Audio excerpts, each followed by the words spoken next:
Hello students, I will teach you today new chapter number 10.1 unitary method. Question number first. 5 dozen orange cost rupees 265. Find the cost of 1 dozen orange. इसकी statement कैसे बनाते हैं? Cost of 5 dozen ORANGE oranges equal rupees 265. अब ये हो गया आपका. Find the cost of 1 dozen of oranges कि 1 डजन ऑरेंज का कॉस्ट क्या होगा. तो यहाँ पर क्या है? Cost of 1 dozen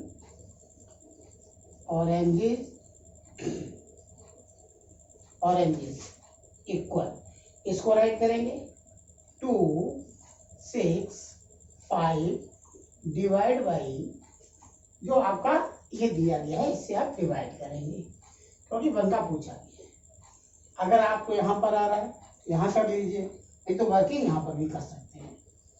265 divide by 5 5 जा 25 माइनस 1 here is 0 कॉपी 5 3 जा 15. यहाँ पर आंसर ऐड करेंगे rupees 5 3. Answer find the cost of 1 dozen oranges. Cost of 1 dozen oranges is equal rupees 53. Question number second. Sagar saved rupees 48,000 in 8 months. सागर कितना save करता है? 48,000 8 month में. 8 month का दिया है और यहाँ पर आपका पूछा गया है 1 मंथ. जब अधिक का दिया जाता है, 1 का पूछा जाता है, 1 का, ईच का, ए का, तो हम डिवाइड करते हैं. यहाँ पर क्वेश्चन नंबर सेकंड.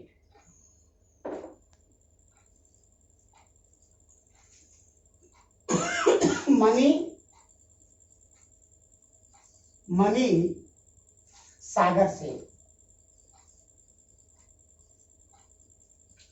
से इन 8 months equal rupees 48,000.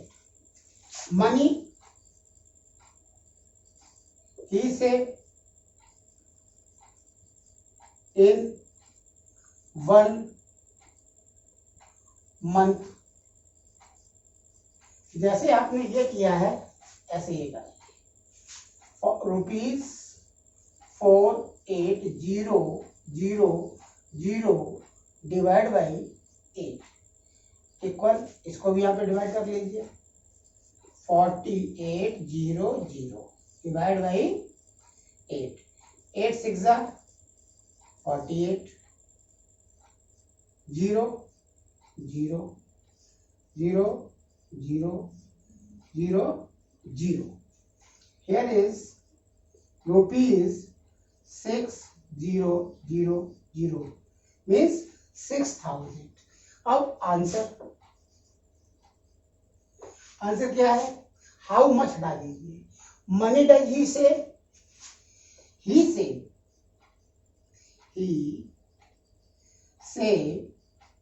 rupees 6,000 in 1 month. I will teach you question number 3rd and 4th in next video. Okay. Hello children, good morning. Today I am going to read subject science chapter 4 nervous system. So take out your book and open your chapter 4. देखिए nervous system. Nervous system is also called the body's communication and control system. Enables us to sense, think, feel, hear, judge, etc. Our system consists of brain, spinal cord and nerves. देखिए nervous system को हम लोग कह सकते हैं bodies communication, यानी हमारी body का जो भी कम्युनिकेशन होता है वो नर्वस सिस्टम में जो होता है, एंड कंट्रोल सिस्टम और कंट्रोल सिस्टम भी कह सकते हैं इसको हम लोग। जो हमारी बॉडी कंट्रोल में रहती है, ठीक है, वो किसकी वजह से रहती है? नर्वस सिस्टम की वजह से होती है। Nervous system plays a very important role in the human body. Human body में नर्वस सिस्टम का बहुत इंपॉर्टेंट रोल है। It is like a telephone network that connects every part of the body to the brain. इसका देखिए network इसका कैसा होता है? टेलीफोन के जो वायर्स होते हैं उनकी तरह इसका नेटवर्क होता है, जो कि हमारी बॉडी के ब्रेन से लेके बॉडी के एंड तक, बॉडी के एंड पार्ट तक इसका कनेक्शन रहता है, नर्व्स का कनेक्शन रहता है। The nerves act as telephone wires and the brain act as control centre. इसलिए जो नर्व्स होती हैं वो किसकी तरह बिहेव करती है? टेलीफोन वायर्स की तरह बिहेव करती हैं। और जो ब्रेन होता है वो एज कंट्रोल सेंटर, वो हमारा कंट्रोल सेंटर है, जिससे कि जो भी हम लोग एक्टिविटीज करते हैं पूरे दिन भर में, वो एक्टिविटीज का कंट्रोलर सेंटर है, कंट्रोल सेंटर है brain. Okay children, and it performs the following function in our body. ये हमारी बॉडी में डिफरेंट टाइप्स ऑफ जो भी फंक्शन होता है उनको परफॉर्म करता है।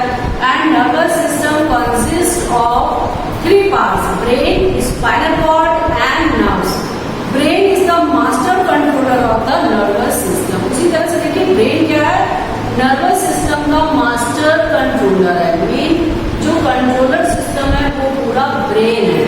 ब्रेन क्या करता है? जो भी इंफॉर्मेशन होती है उनको रिसीव करता है, और जो भी हम लोगों को एक्शन करने होते हैं उन इंफॉर्मेशन के जो मिलती जिनको रिसीव करता है उनके अगेंस्ट जो भी हम लोगों को वर्क, जो भी एक्शन करना होता है वो ब्रेन हम लोगों को मैसेज सेंड करता है। ठीक है, मैसेज सेंड करता है जो एक्शन हम लोग दिन भर में करते हैं। Okay children, and it can be compare to the microprocessor of a computer. हम लोग ब्रेन को किससे कंपेयर कर सकते हैं? कंप्यूटर का जो माइक्रो प्रोसेसर पार्ट होता है उससे हम लोग ब्रेन को कंपेयर करते हैं। And as it stores a lot of information and can recall it when needed. और ये बहुत सारी इंफॉर्मेशन को स्टोर करता है। हमारी जो बहुत सारी इंफॉर्मेशन होती है उनको ब्रेन स्टोर करता है and can recall it when needed. और हम लोग उसी के अकॉर्डिंग जब जरूरत होती है तब हम लोग वर्क करते हैं। It is a delicate organ. ये सबसे कॉम्प्लिकेटेड ऑर्गन होता है बॉडी का, कौन? Brain. And lies enclosed in the hard body skull. ये जो ब्रेन होता है ये किसके अंदर रहता है? स्कल के अंदर, जो कि बहुत ही हार्ड बॉडी, हड्डियों का ढांचा होता है, इसके अंदर ब्रेन जो है वो प्रोटेक्ट रहता है। Class in your book picture दी गई है आपकी बुक में, देखिए ब्रेन की जो पिक्चर है। And brain is made up of special cell called nerve cell. Brain जो होता है बहुत सारी नर्व सेल से मिलकर के बनता है। It's outer surface at complex force, इसमें बहुत सारे फोल्ड्स होते हैं जिनको कि काउंट नहीं किया जा सकता है। And wrinkles which used to resemble a walnut. और इसके जो रिंकल्स होते हैं वो किसकी तरह दिखाई देते हैं? वॉलनट, अखरोट होती है, अखरोट की तरह वो दिखाई देते हैं।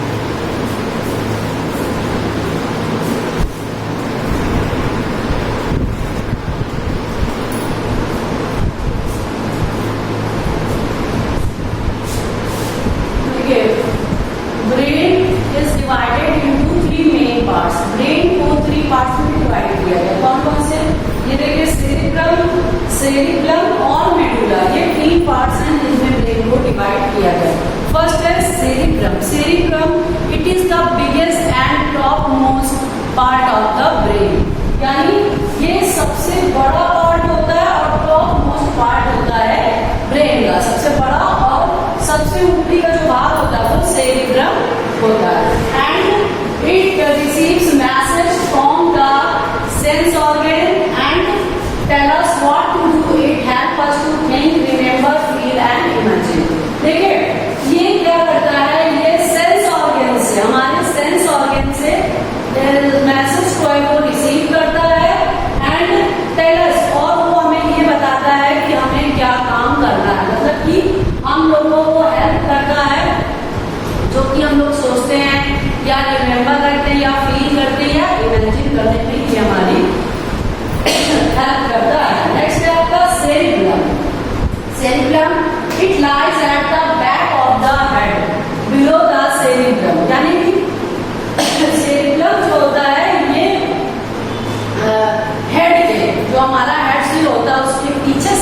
पाया जाता है, और एंड बिलो द सेरिब्रम, यानी कि सेरिब्रम है, सेरिब्रम का जो नीचे का भाग होता है वो सेरिब्रम होता है। ये क्या करता है?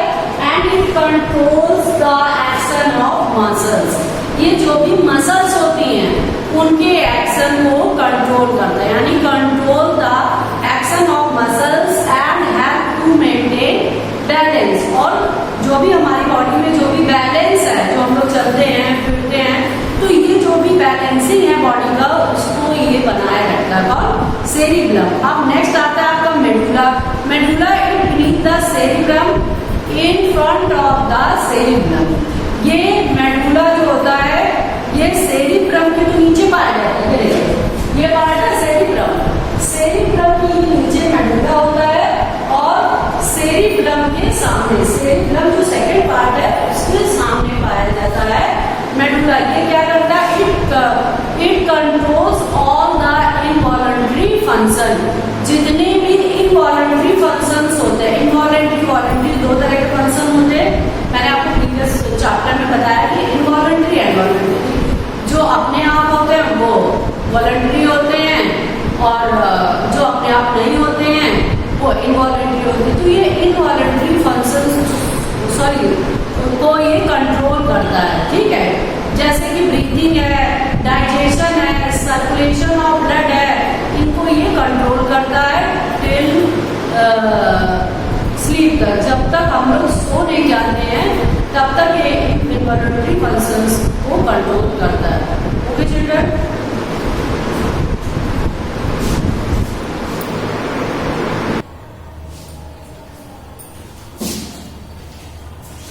now we will study about spinal cord. Spinal cord, a thick cord of nerves that begins at medulla of the brain and extend down till the last vertebrae is called spinal cord. देखिए spinal cord जो होती है a thick cord of brains, ठीक है, ये brain का thick cord होती है जो कि कहां से स्टार्ट होती है? Down side of the medulla, medulla के नीचे से स्टार्ट होती है, और ये वर्टिब्री जो होती है तो वर्टिब्री के एंड तक जाती है, इसे स्पाइनल कॉर्ड कहते हैं। और ये जो स्पाइनल कॉर्ड होती है it is protected by the backbone, ये हमारे साइड बैक साइड में बैकबोन होती है, उसके द्वारा ये प्रोटेक्ट होती है। बैकबोन में ये स्पाइनल कॉर्ड जो होती है वो प्रोटेक्ट होती है। And nerves from the spinal cord are spreads all over the body. Spinal cord से जितनी भी नर्व्स हैं वो पूरी बॉडी तक पहुंचती है, वो यहाँ से स्टार्ट होती है and all over the body तक रीच होती हैं, तक पहुंचती, स्प्रेड होती है, यानी फैली रहती हैं।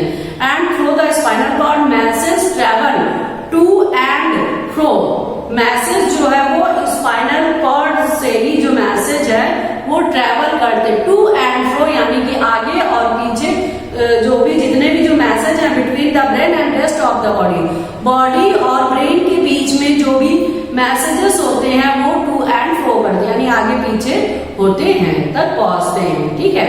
And in some cases the spinal cord act as its own as a mini brain, कुछ केसेस में स्पाइनल कॉर्ड जो है वो स्वयं वर्क करता है, जिसको इसलिए इसको मिनी ब्रेन भी कहते हैं, ठीक है। And the spinal cord it controls certain actions that are automatic, और ये कुछ ऐसे एक्शंस जो कि स्वयं अपने आप में हो जाते हैं उनको ये कंट्रोल करती है, और उनको वॉलंटरी एक्शंस भी कहते हैं। And do not involve the brain, इसमें ब्रेन जो है वो इन्वॉल्व नहीं होता। Such actions are called reflex action, जो एक्शन सडनली हो जाते हैं, है ना, उन्हें रिफ्लेक्स एक्शन कहते हैं। जैसे कि देखिए स्नीजिंग, और जब कभी हाथ को अपने ज्यादा ठंडी चीज को या गर्म चीज को छुइए तो हम लोग तुरंत अपना हाथ जो है वहां से हटा लेते हैं, तो ये क्या सब ऑटोमेटिक एक्शन है, तुरंत हो जाते हैं, तो ये रिफ्लेक्स एक्शन होते हैं, ठीक है। और जैसे कि ये पलकों का झपकना, ये सारे जो है ये रिफ्लेक्स एक्शन होते हैं। Okay children,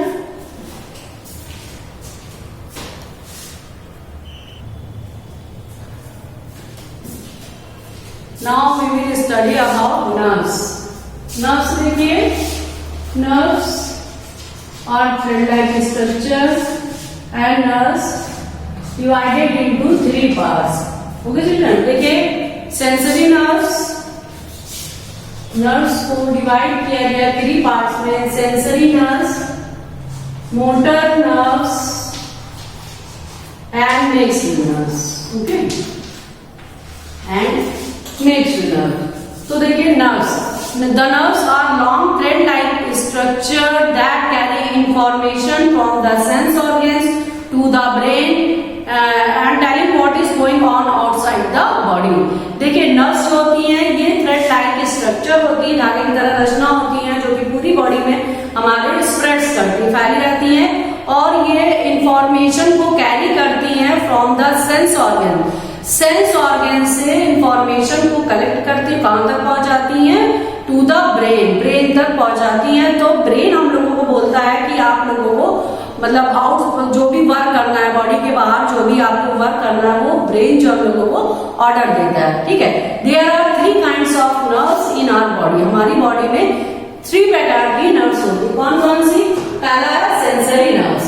sensory nerves, the nerves that link the sense organs with the brain and spinal cord are called sensory nerves। ये sensory nerves होती हैं या लिंक होती हैं sensory organs से and sensory organs के साथ brain और spinal cord से ये लिंक होती हैं, इन्हें sensory nerves कहते हैं। These nerves carry message from the sense organs to the brain और spinal cord। ये सेंस ऑर्गन से मैसेज लेती हैं और ब्रेन या स्पाइनल कॉर्ड तक ये मैसेज को पहुंचाती हैं। ठीक है, रीच करती मैसेज को। And motor nerves, motor nerves second nerves होती है and nerves that link the muscles and gland with the brain and spinal cord. ये किससे, ये नर्व्स जो होती हैं ये मसल्स और ग्लैंड से लिंक होती हैं, किसके साथ, with the brain and spinal cord, spinal cord और ब्रेन के साथ मिलकर के ये जो मसल्स और ग्लैंड से ये लिंक होती है, इन्हें मोटर नर्व्स कहती है। ये क्या करती है, they carry order from the brain और spinal cord and to the muscles and gland and inform them about the action to be taken. देखिए ये क्या करती हैं, ये ब्रेन से और स्पाइनल कॉर्ड से ऑर्डर लेती हैं और ये मसल्स और ग्लैंड को पहुंचाती हैं कि हम लोगों को क्या वर्क करना है, वो फिर हम लोग वर्क करते हैं जब उनसे ऑर्डर ले लेते हैं ब्रेन से और स्पाइनल कॉर्ड से। नेक्स्ट होती है आपकी मिक्स्ड नर्व्स। मिक्स्ड नर्व्स जो होती हैं, these nerves are made up of both sensory nerves as well as motor nerves. ये सेंसरी नर्व्स और मोटर नर्व्स से मिलकर के ये नर्व्स बनती। They carry message to the brain and also being orders from the brain. ये message को brain से मैसेज कैरी करती हैं और ब्रेन तक लाती भी है, ब्रेन तक मैसेज को ले ली जाती है, इसलिए ये मिक्स्ड नर्व्स होती हैं। Okay children, bye. I will describe next topic in my next video. Cambridge stars, यह आपकी हिंदी लिटरेचर की क्लास है। इसमें आज पार्ट 10 जो है जासूस पिंटू पार्ट 2 सब साथ में मिलकर पढ़ेंगे। अपनी अपनी किताब जो है वो ओपन करिए और पढ़ना शुरू करते हैं। कहानी है जासूस पिंटू पार्ट 2। इसका पार्ट 1 जो पार्ट 9 में दिया गया है उसको भी आप समझेंगे। मैं आपको वो कहानी पार्ट 9 वाली संक्षेप में बताती हूँ। पार्ट 9 जासूस पिंटू 1 में बताया गया है। यह जो कहानी है वह एक लड़का है पिंटू और उसकी माँ, घर में पिंटू उसकी माँ है और साथ ही साथ 3 नौकर रहते हैं। एक है अल्लाह रखी जो वह घर में साफ सफाई का काम करती है। दूसरा है झटकू जो खाना बनाता है और तीसरा है पूरन काका जो बागवानी का काम देखते हैं। पिंटू के घर में लगातार चोरियां हो रही थी। इसको देखकर पिंटू बहुत परेशान था। पिंटू को जासूसी कहानियां पढ़ने का बहुत शौक था। उसने सोचा चलो क्यों ना अपने घर में ही मैं अपना जासूसी का ये जो काम है वह शुरू करता हूँ और पता लगाता हूँ कि चोरी कौन कर रहा है। अब उसने अपना जो काम है वो स्टार्ट किया। आगे की कहानी शुरू करते हैं जो इस प्रकार है। पूरन के गिरफ्तार होने के बाद घर में सबने चैन की सांस ली, लेकिन पिंटू के मन में शांति नहीं थी। पूरन का आंसुओं से डूबा हुआ चेहरा पिंटू की आंखों के सामने से नहीं हट पा रहा था। प्रश्न था, यदि पूरन ने चोरी की थी तो वह छुट्टी पूरी किए बिना क्यों लौट आया। सोचते सोचते अचानक पिंटू जो था वह बहुत परेशान हो रहा था। उसके मन में बहुत ही ज्यादा मन जो था उसका विचलित हो रहा था और वह रात को 10 बजे अपनी माँ के कमरे में पहुंचा। उसकी माँ उसको चिंतित देखकर बोली, बेटा मत परेशान हो, जो जाने वाली चीज थी वह चली गई। पिंटू बोला, ठीक है माँ, मैं अपनी सेहत का ध्यान रखूंगा। मैं आपसे सिर्फ एक बात पूछने आया हूँ कि जिस दिन कंगन चोरी हुए थे कौन सी तारीख थी और उस दिन क्या हुआ था। माँ ने बताया, 15 जून को शाम को 7 बजे शर्मा जी की बेटी की शादी में मैंने कंगन पहने थे। शाम को 7 बजे शादी में गई थी, वहां से लौटकर मैं 10:30 बजे आई और मैंने कंगन अपने कमरे में रख दिए। उसके बाद मैं 2 मिनट के लिए बाथरूम में गई थी। 2 मिनट बाद जब लौट कर आई देखा कंगन वहां थे ही नहीं, कंगन गायब हो चुके थे। लेकिन तुम बेटा बिल्कुल मत परेशान हो, सोने का समय हो गया और अब तुम अपने कमरे में जाकर आराम करो। पिंटू अपने कमरे में आया और बिस्तर पर लेटा, लेकिन देर तक उसको नींद नहीं आई। वह इधर उधर चक्कर लगाता रहा और इधर उधर घूमकर और कुछ बातें उसके दिमाग में जो थी वह घूम रही थी। एक दिन पिंटू दोपहर में जब घर लौटा तो देखा माता जी अल्लाह रखी और झटकू से जोर जोर से कुछ कह रही थी। पूछने पर पता चला कि अरे फ्रिज में रखा देशी घी का डिब्बा जो था वो गायब हो गया था। शक किया जा रहा था, कुछ देर पहले घर में धोबी भी आया था, जरूर उसकी ही करामात हो सकती है। लेकिन पिंटू के मन में कुछ और योजना घूम रही थी। उसने धोबी सहित सब नौकरों को बुलाकर एक एक करके सबके हाथ और सिर सूंघे। फिर झटकू से बोला, वैसे तो तुम अपनी बहादुरी की इतनी डी हाँकते हो, लेकिन वो तुम बिल्कुल ना दो।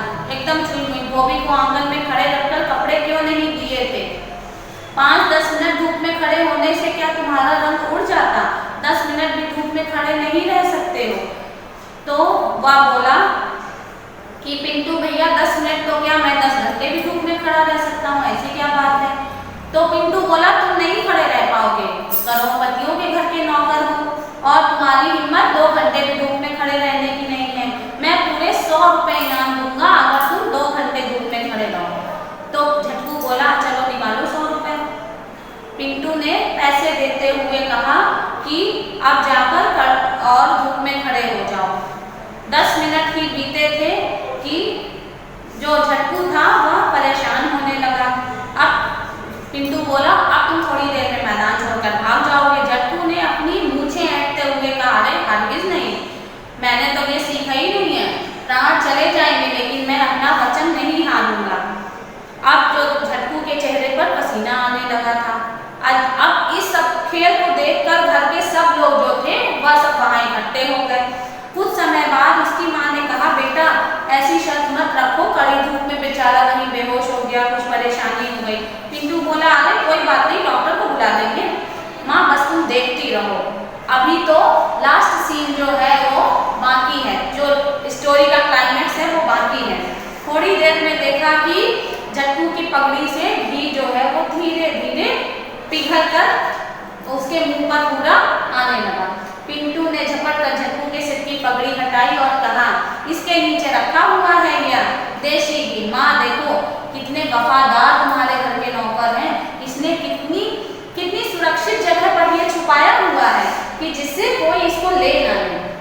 अब सब लोग अरे बहुत ही आश्चर्यचकित हो गए कि अरे ये कैसे हो गया। अब वो अपने पिताजी से बोला, पिताजी अभी नाटक का आखिरी सीन भी बाकी है, लेकिन उसकी स्टेज कहीं और सजी है। अब बड़ी गाड़ी तैयार कराई, सब उसमें बैठ गए। देखते देखते पुलिस भी आ गई यहाँ। अब वह बोला कि पुलिस के साथ अल्लाह रखी दीदी यहाँ पर रहेंगी और बाकी सब लोग झटकू को लेकर अपने साथ चले गए। दोनों गाड़ियों लगभग 2 किलोमीटर चलकर भीड़ भरे बाजार के एक कोने में रुकी। सादी वर्दी में एक पुलिस अधिकारी झटकू को साथ लेकर पिंटू के साथ चला।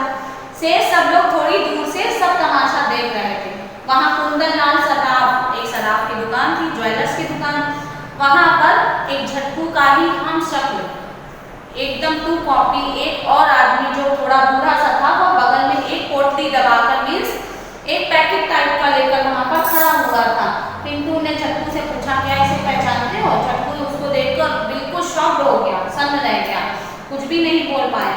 बाकी सब लोग भी वहां आ गए। उस आदमी ने खतरा भांपा, उसको डर लगा, उसने सोचा कि चलो यहाँ से भागते हैं, लेकिन पुलिस के सिपाहियों ने उसको जड़ से पकड़ लिया और वह जो उसके पास पोटली थी, पिंटू ने वह पोटली उसके पास से ले ली और कहा अब तुम्हारा सारा खेल खत्म हो गया है। लेकिन बेटा कौन है यह आदमी? पिंटू के जो पापा थे उन्होंने पूछा यह आदमी कौन है? पिंटू बोला अच्छा पिताजी आप नहीं जानते इनको, ये है झटकू के पिताजी, सटकू जी।